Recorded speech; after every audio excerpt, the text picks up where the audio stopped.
do that.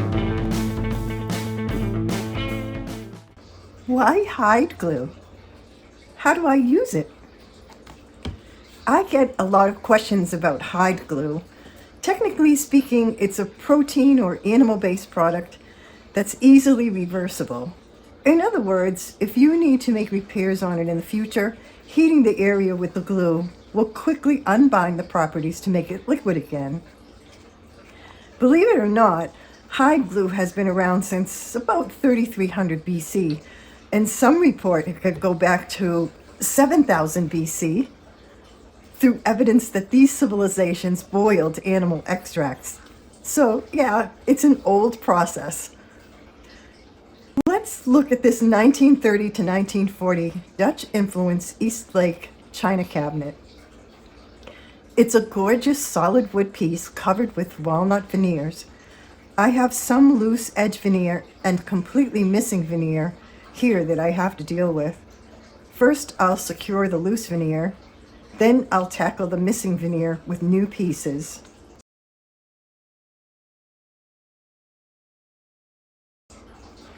I'm using liquid hide glue, and I prefer old brown glue, which is semi-hardened. I heat it in some warm water until it's completely liquid. You can buy liquid hide glue that doesn't need to be heated if you prefer.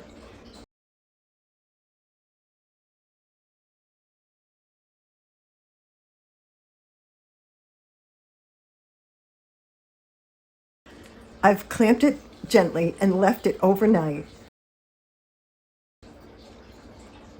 I'm going to gently lift those edges, remove any old glue, then clamp it down with new hide glue.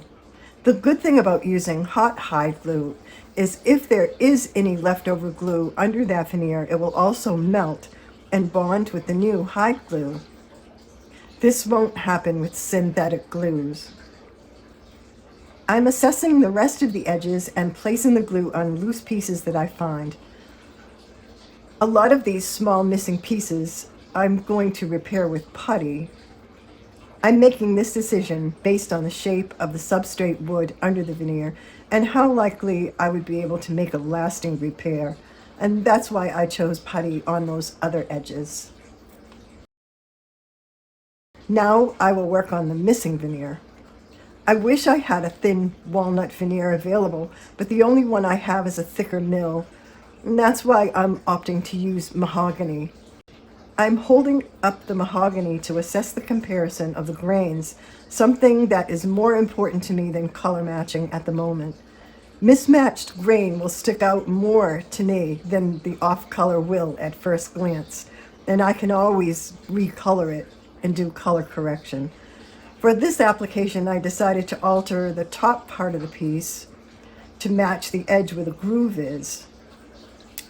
I can always take off more, but I can't put it back. Nothing's ever perfect, but this is close. I'll trim the bottom edge once it's dried and secured.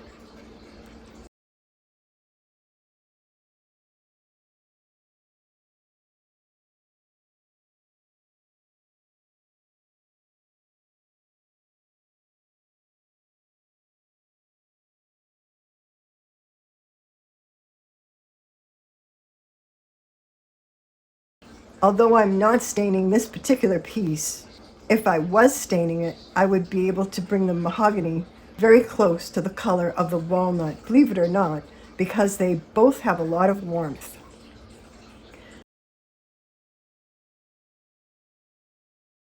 Before I apply any new veneer, I want to scuff the surface and remove any dried leftover bits of old dirty glue. I'm also aware of any lingering splinters around the opening.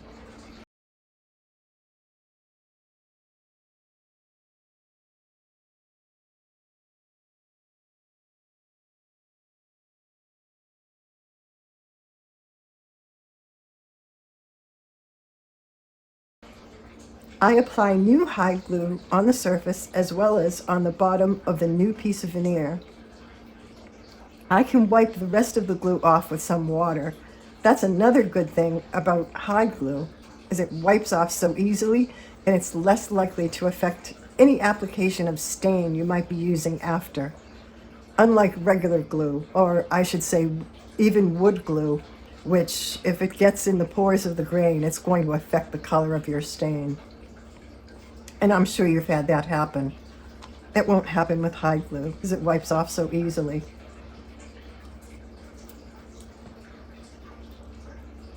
Although many glues will have some degree of release with heat, hide glue easily reverses.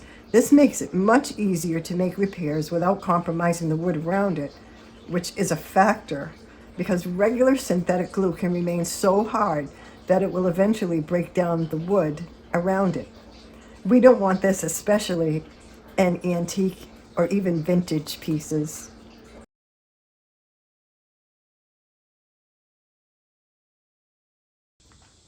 And I decided I wanted to be a shiny, sparkly back.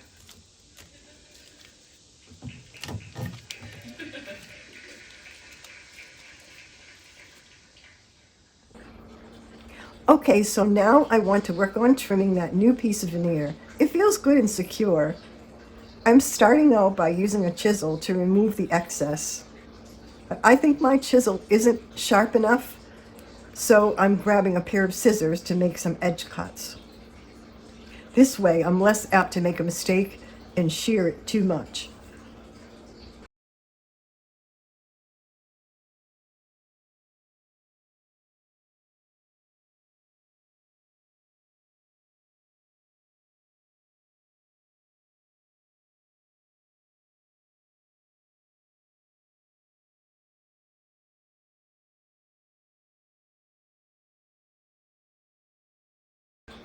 I'm tilting my chisel at an angle of about 45 degrees because I want to bevel the edge of the new veneer.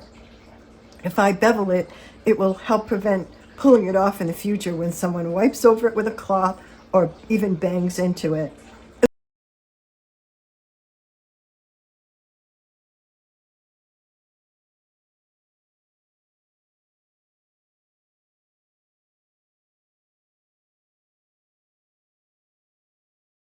It could seem like overkill for one tiny piece of veneer, but I need to make sure that the surface is all level and there are no splinters.